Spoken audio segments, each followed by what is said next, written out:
ताज बेगम अकबर की पत्नी वृंदावन आई।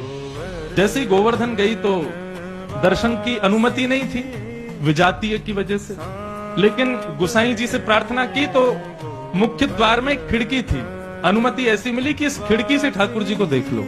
बादशाह की पत्नी जैसे ही उसने उस खिड़की से ठाकुर जी को देखा, त्रिभंग लली ठाकुर जी, एक भुजा ऊपर करे, दूसरी भुजा कमर पर, कटाक्ष नीचे नेत्र, ऐसे सुंदर मुस्कान, ये सुंदर मुकुट, सुंदर केश लहरा रहे हैं, ऐसे सुंदर दर्शन को जैसे उसने एक अटारी में से किया, देख करके देखती रह गई ठाकुर जी को। सब बुला रहे हैं, आगे चलने को कह रहे हैं, लेकिन सुध-बुध खो गई।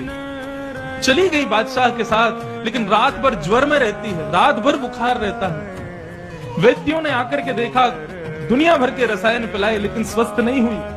तब उससे पूछा तुझे होता क्या है? बोले मैं जब जब नेत्र बंद करती हूँ, वो जो काला काला हमने देखा था ना वहां पे गोवर्धन में, वो दिखाई देता है। महीनों बीत गए तब भी ज्वर नहीं उतरा। तब अकबर लेकर के पुनः गोवर्धन आया, और जैसे ही ठाकुर जी का पुनः दर्शन किया, दर्शन करते ही ज्वर दूर हो गया, और ताज बेगम ने कह दिया अब मैं वापस नहीं जाऊंगी। और उसने भले ही अपनी उर्दू भाषा के संपुट से ही सही ठाकुर जी के पद गाए।